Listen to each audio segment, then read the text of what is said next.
कल सवेरे सवेरे मैं जब अखबार पढ़ रहा था तो नुपुर शर्मा जो भाजपा की राष्ट्रीय प्रवक्ता थी और जो उसका वो जिंदाल है जिंदाल नवीन जिंदाल उसकी खबरें कब मैंने पढ़ी और उसमें ये भी खबर थी कि उनको कुछ लोगों ने धमकियाँ दी। आज के सवेरे के अखबार जब मैंने पढ़ा तो पुलिस वालों ने धमकी के आरोप के आधार पर उनके ऊपर अज्ञात लोगों के नाम पर एफआईआर दाखिल कर दिया। जिस नुपुर शर्मा की वजह से कानपुर में फसाद हुआ, जिसके लिए नुपुर शर्मा और नवीन जिंदाल जिम्मेदार थे, अभी तक उसके लिए उसको जिम्मेदार मानकर पुलिस वालों ने किसी प्रकार का कोई एफआईआर दाखिल नहीं किया, जबकि उसके ऊपर पहले एफआईआर दाखिल करना चाहिए था। देश को तोड़ने जैसे बयान देने वाले जो लोग हैं उनको पुलिस वालों ने प्रोटेक्शन देने का भी काम किया, मगर नुपुर शर्मा और जिंदाल के नवीन जिंदाल के विरोध में किसी प्रकार का कोई एफआईआर दाखिल नहीं किया। क्या ये इस बात का सबूत नहीं है कि सरकार नुपुर शर्मा और नवीन जिंदाल के समर्थन में है? क्या इस उदाहरण से सिद्ध नहीं होता? क्या कार्रवाई करने की नौटंकी करने का काम किया ये बात सिद्ध नहीं होता? इन लोगों की वजह से दुनिया के जो 211 देश है उसमें से 57 जो इस्लामिक कंट्री के देश है उसमें भारत की बदनामी हुई और उसकी वजह से सारे दुनिया में बदनामी हुई। अमेरिका के सीनेट ने भारत के विरोध में अल्पसंख्यक लोगों पर अत्याचार किया जा रहा है, सारे दुनिया के अखबारों में और मीडिया में ये खबर छपी कि भारत में ऐसा हो रहा है। इससे भारत की जो प्रतिमा है वो सारी दुनिया में बदनामी हुई। प्रधानमंत्री जो संविधान के अनुसार देश का पहले नंबर का प्रतिनिधि है, उन्होंने किसी प्रकार का बयान तक नहीं दिया। जो देश का पहले नंबर का प्रतिनिधि है अभी तक कोई बयान नहीं दिया। अगर वो लोग सरकार के प्रतिनिधि नहीं है और उन्होंने अगर गैर कानूनी काम किया तो सरकार ने उनके खिलाफ कार्रवाई करने का काम क्यों नहीं किया? अगर नहीं किया तो सरकार उसके समर्थन में नहीं है, किस आधार पर कहा जाए? ये तो यही कहा जा सकता है। नुपुर शर्मा के ट्विटर को प्रधानमंत्री फॉलो कर रहे हैं, होम मिनिस्टर फॉलो कर रहा है, डिफेंस मिनिस्टर फॉलो कर रहा है, रेल मिनिस्टर फॉलो कर रहा है, भाजपा का राष्ट्रीय अध्यक्ष फॉलो कर रहा है। इसका मतलब फॉलो कर रहा है, इसका मतलब है नुपुर शर्मा जो कह रही है वो कोई गलत नहीं कह रही है, वो बीजेपी की ऑफिशियल पॉलिसी है। वो वही कह रही है जो बीजेपी की ऑफिशियल पॉलिसी है। और अगर वो ऑफिशियल पॉलिसी में बात नहीं कर रही है तो ये लोग उसको क्यों फॉलो कर रहे हैं? मुझे इस बात का भी दुख है, रंज है कि हाई कोर्ट और सुप्रीम कोर्ट ने अगर उनके खिलाफ किसी प्रकार का एफआईआर दाखिल नहीं हुआ और देश की एकता और अखंडता खतरे में पड़ रही है तो हाई कोर्ट या सुप्रीम कोर्ट के चीफ जस्टिस इसका कॉग्निजेंस क्यों नहीं ले रहे? क्या हाई कोर्ट सुप्रीम कोर्ट के जो लोग हैं वो भी पार्टी लेवल पर बात कर रहे हैं? क्या उनको संविधान के अनुसार अगर कोई कार्रवाई नहीं कर रहा है तो सुप्रीम कोर्ट और हाई कोर्ट के लोगों को पहल करना चाहिए कि नहीं करना चाहिए?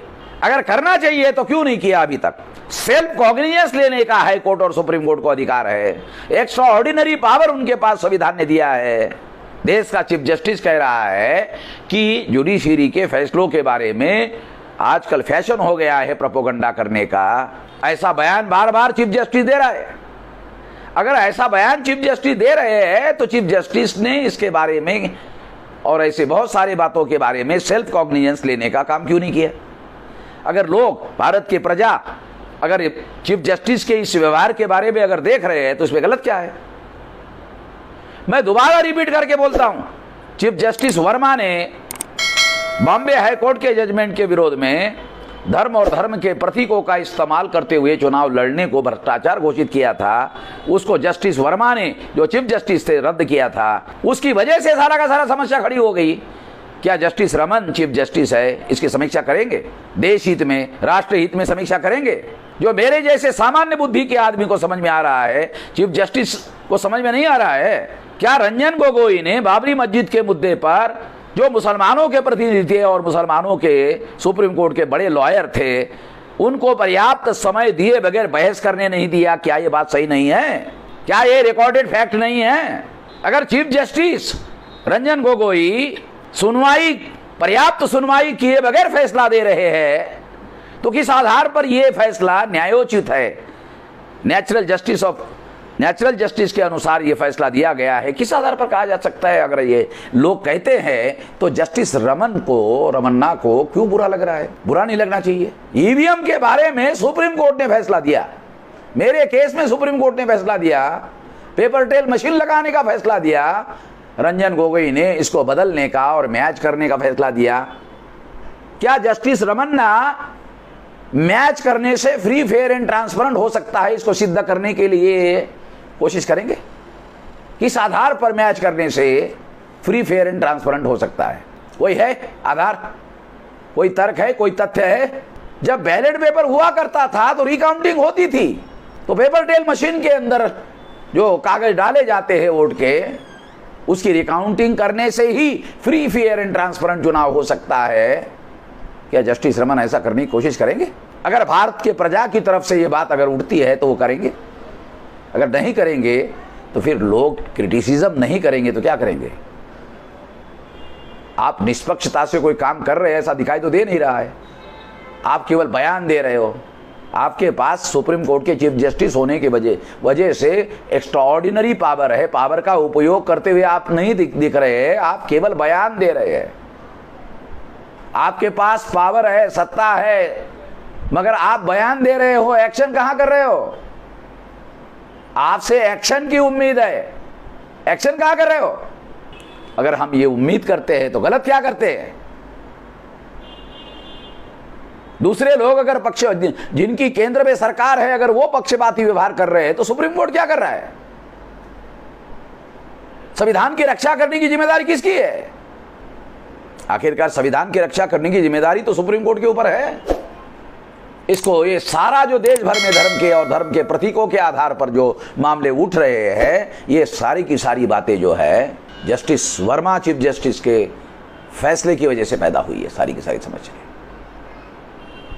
दूसरी बात, बाबरी मस्जिद का आर्कियोलॉजिकल एविडेंस कह रहा है कि वो बुद्धिस्ट साइट है, मथुरा का साइट भी बुद्धिस्ट साइट है, आर्कियोलॉजिकल एविडेंस हमारे पास है।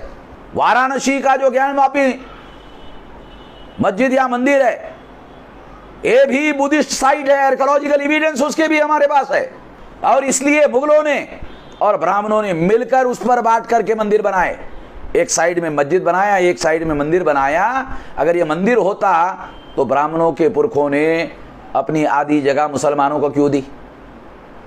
क्योंकि वो जगह ब्राह्मणों की नहीं थी, वो बुद्धिस्ट की थी। तो ब्राह्मण और मुसलमानों ने आपस में संगत मत करके ये षड्यंत्र करने का काम किया। उस समय ब्राह्मणों के पुरखों ने जो काम किया वो देशद्रोह का काम था। आज देशभक्ति की नौटंकी करने का काम कर रहे हैं। इस नौटंकी को हम समझते नहीं है, ऐसा नहीं है, हमें मालूम है, आर्कियोलॉजिकल एविडेंस हमारे पास है और आर्कियोलॉजिकल एविडेंस फाइनल एविडेंस है। आने वाले समय में इसके बारे में देशव्यापी आंदोलन भी किया जाएगा, छोड़ेंगे नहीं। आर्टिकल 19 के तहत आंदोलन करने का हमारे पास अधिकार है, इसका उपयोग करेंगे संविधान और कानून के दायरे में रहकर। इतना ही कहना चाहता हूं।